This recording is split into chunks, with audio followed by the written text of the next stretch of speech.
I stood at the church doors, the black veil covering half of my face. My heart wasn't just heavy with grief for my mother's death.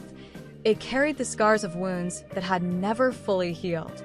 As the choir hummed softly and the rain tapped against the stained glass windows, I felt the chill of fate settling in. And then she walked in. My sister, Vanessa, with her diamond ring flashing under the dim lights, her lips curled in a victorious smirk. By her side was the man I once loved, Richard Donovan, my former fiancé, the man I had almost married 5 years ago. She leaned in close, her perfume filling the air, and whispered just loud enough for the family pews to hear. "Poor you, Isabella. Still alone at 38. I got the man, the money, and the mansion." Her words sliced through me like glass, but I didn't flinch. Instead, I turned slowly, meeting her smug stare with a calm smile. And I said, "Vanessa, have you met my husband yet?" At that moment, her face faltered, just slightly. She didn't know. She had no idea who was about to step forward. 5 years ago, my life was perfect, or so I thought. I was 33, living in Boston, and engaged to Richard Donovan, one of the most eligible millionaires in the city. Our wedding was set for May 2020, a spring ceremony overlooking the harbor. My mother, Margaret, cried tears of joy, already calling Richard her future son. My sister Vanessa? She pretended to be happy for me, but I should have known better. Ever since we were children, Vanessa competed with me for attention, for approval, for everything. If I got good grades, she got better ones. If I dated someone kind, she flirted until they noticed her. But Richard was different. At least I thought so. He was charming, successful, and he seemed genuinely devoted to me. When he slipped that dazzling ring on my finger, I believed all my childhood insecurities would finally fade. I believed I had won. Then came the betrayal. Just 3 weeks before the wedding, I walked into Richard's townhouse earlier than expected. I was carrying a box of decorations for our new home, humming to myself, picturing our future. But when I opened the door, I froze. There they were, Richard and Vanessa, entwined, laughing, kissing like I had never existed. My world shattered. I dropped the box, glass ornaments crashing against the floor, and both of them turned, their faces painted with guilt, then defiance. Vanessa smirked, like she had planned it all along. Richard tried to stammer an excuse, but what could he possibly say? My sister, my own flesh and blood, had stolen the man I was supposed to marry. The wedding was called off, the engagement broken, and within months, Vanessa and Richard were married, flaunting their wealth and happiness as if to spite me.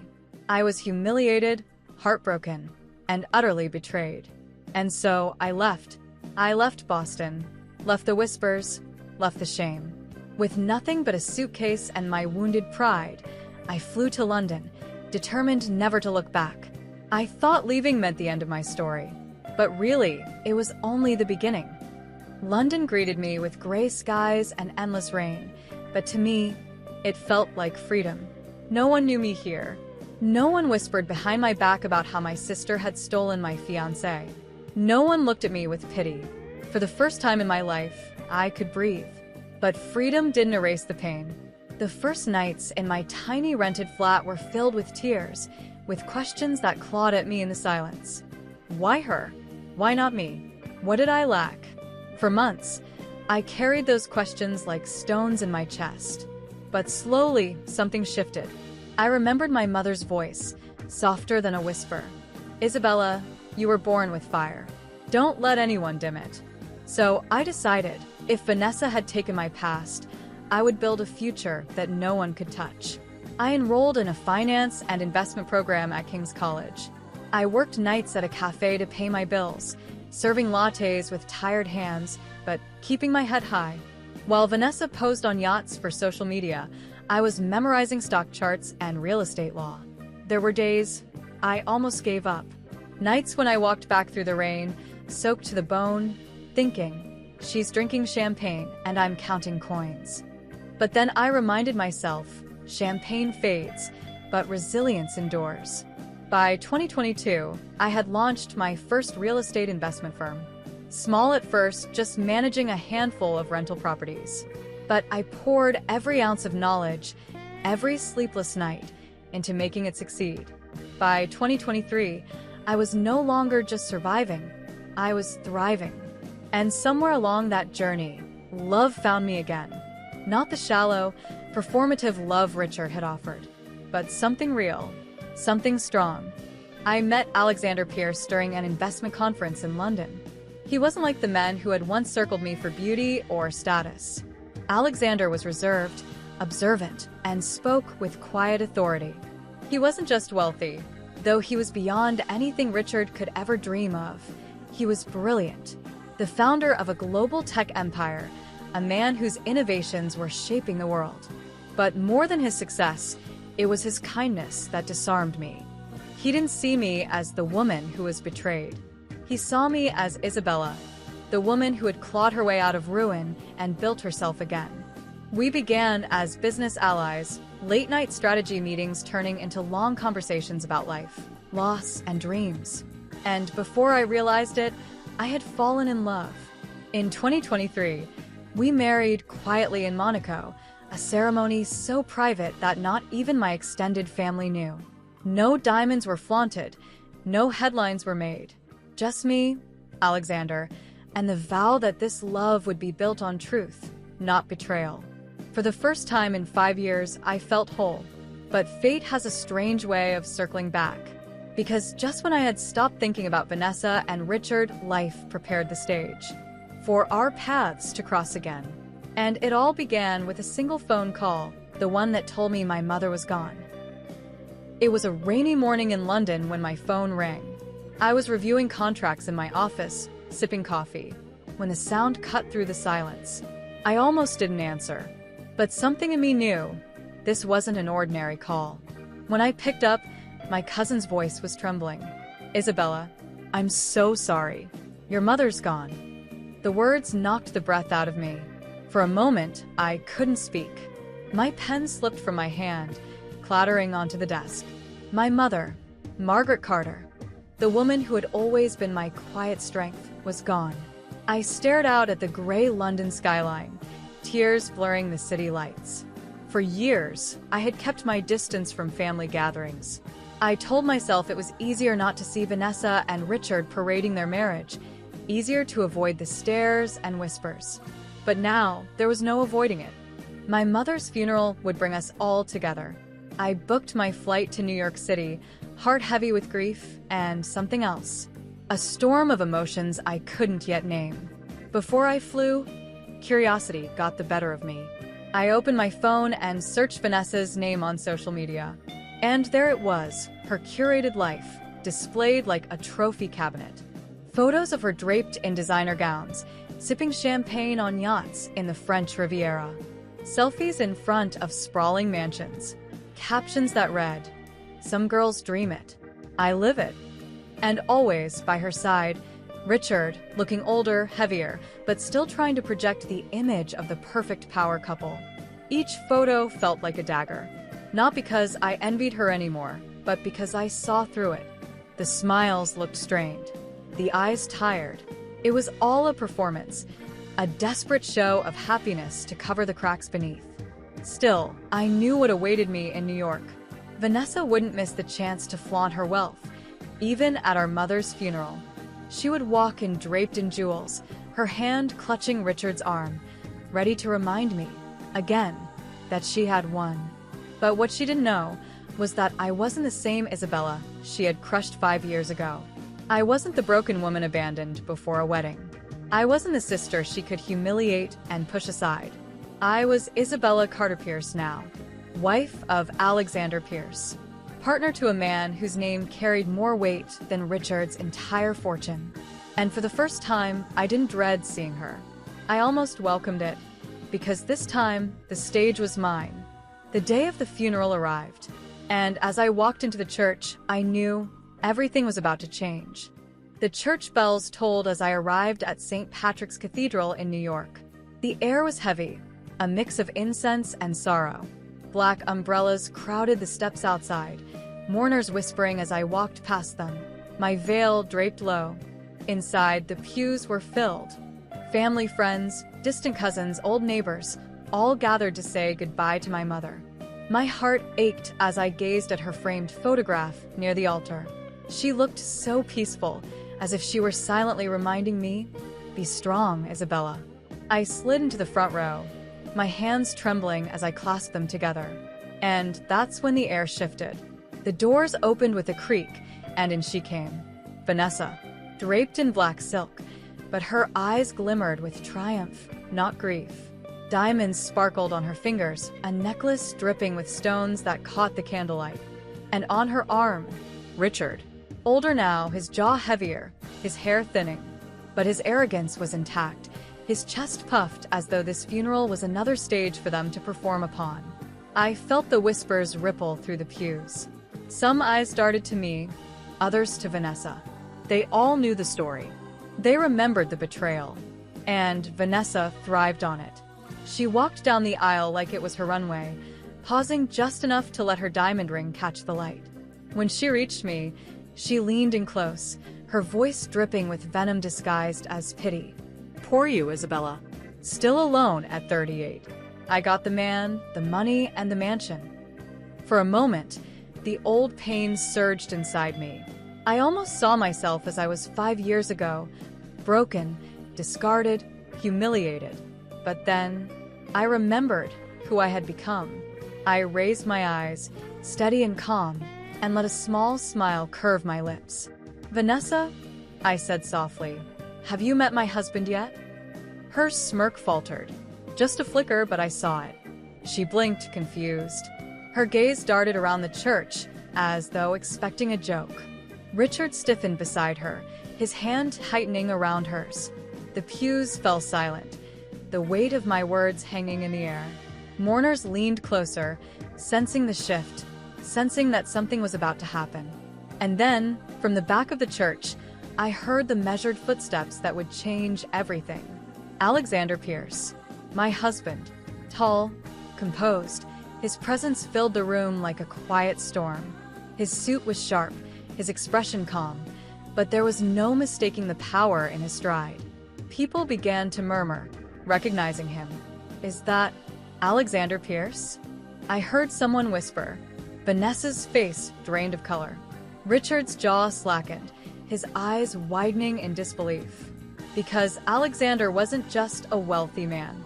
He was the man they had once tried to meet, tried to impress, tried to charm their way into doing business with. And he had rejected them, coldly, decisively. Now here he was, walking straight toward me. I rose to my feet as he reached me, his hand finding mine with effortless certainty. He leaned down, kissed my cheek tenderly, and whispered so only I could hear, "Ready, love." I nodded, turning back to Vanessa with a smile that no longer held bitterness, only triumph. And in that instant I saw it, the cracks in her mask, the realization dawning in her eyes. She hadn't won. She had only delayed my victory. What happened next silenced the entire church and ended Vanessa's smug reign forever. The church was so silent you could hear the rain sliding down the stained glass windows. Every eye was on us. On me, on Alexander, on the woman who once mocked me as still alone. Vanessa's lips parted, but no words came out. Her hand, still clutching Richard's, trembled. Richard himself shifted uncomfortably, his eyes darting between Alexander and me like a man realizing he had bet on the wrong horse. Alexander turned to them politely, his expression unreadable. He extended his hand to Richard, who hesitated before shaking it. But Alexander's grip was firm, deliberate, just enough to remind him of the power difference. "Richard Donovan, isn't it?" Alexander said calmly, his voice carrying through the pews. Richard swallowed hard. "Yes, yes, sir." Yes. We crossed paths before, didn't we? You were very eager to collaborate." I recalled declining. The whispers in the pews grew louder. Faces leaned in, curious, shocked. Everyone understood what Alexander was saying. Vanessa's cheeks flushed crimson. She tugged at her ring nervously, the very ring she had paraded moments earlier. Her voice finally found itself, but it was shaky. "Isabella, you married him?" I tilted my head, meeting her wide eyes with calm triumph. "Yes, Vanessa, I did." The weight of the moment crushed her. In front of family, friends, and an entire congregation, the sister who had stolen my fiancé was now standing face to face with the reality she couldn't compete with. Because this wasn't just about money. It wasn't just about mansions or diamonds. It was about dignity, respect, and the kind of love she would never know because she had sold her soul for glitter. Alexander placed a protective arm around me. He didn't gloat, didn't boast. He didn't need to. His presence alone was enough. And then, as if fate wanted to carve the final scar, one of Richard's old business associates whispered loudly from the back, "Pierce is worth more than Donovan 10 times over." The words rippled through the pews like wildfire. Heads turned. Murmurs rose. Vanessa's smirk, the one she had worn like armor for 5 long years, crumbled into dust. She tried to laugh it off, to flip her hair and regain her composure, but her hands shook. Richard's jaw was clenched so tightly I thought his teeth might shatter. I didn't raise my voice. I didn't need to. I simply looked at her, straight into her eyes, and said softly, "You stole what you thought was everything. But the truth, Vanessa, you settled for less." Her face went pale, and in that moment I knew revenge had never been about shouting or slamming doors or taking something back. Revenge was walking into a room so whole, so complete, that the people who once broke you could only stand there and drown in their regret. But the story didn't end there, because after the funeral, when the mourners left and the shadows grew long, Vanessa cornered me one last time. The funeral ended as the sun dipped low behind the cathedral, casting long shadows across the stone steps. The mourners drifted away, leaving only the sound of rain on pavement and the hush of the city. Alexander guided me gently toward the car, his hand warm against mine. But just as I was about to step in, I heard hurried footsteps behind me. "Isabella." I turned. Vanessa stood there, her silk dress clinging to her in the damp air, her eyes wide with something I hadn't seen before. Not triumph, not smugness. Desperation. "Please," she said, lowering her voice, so only I could hear. "You can't do this to me. Don't humiliate me like this. You've always had everything. Mom's love, people's respect. I only took Richard because I wanted something for myself." Her words stunned me. For 5 years, she had acted untouchable. And now here she was crumbling. I drew in a steady breath. "Vanessa, you didn't just take Richard. You took my trust, my dignity, my peace. And you mocked me while I bled. That wasn't about wanting something for yourself. That was about destroying me." Tears welled in her eyes, mascara streaking down her cheeks. "But look at you now, you've won. Isn't that enough?" I studied her face, the same face I had once loved as my little sister. And for the first time, I felt no anger, only pity. "I didn't win, Vanessa," I said softly. "I healed. That's the difference." She flinched, as if my words struck harder than any insult ever could. Because they were true. Alexander opened the car door, his calm presence steadying me.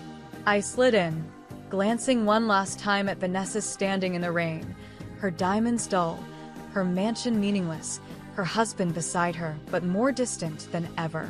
As we drove away, I rested my head against Alexander's shoulder. The city lights blurred past, and for the first time in years, I felt light. Revenge, I whispered to myself, isn't about destroying others. It's about living so fully that those who hurt you can only watch and regret. And that was my closure. Not the diamonds. Not the whispers. Not even the power of Alexander's name. My closure was knowing that no matter what Vanessa thought she had taken from me, in the end, she had nothing worth keeping. That was my story. A tale of betrayal, of resilience, and of the sweetest revenge. Not through anger, but through strength. Tell me, what would you have done if your own sister betrayed you like this? Comment below where you're watching from. And don't forget to subscribe to our channel for more powerful, real-life revenge stories.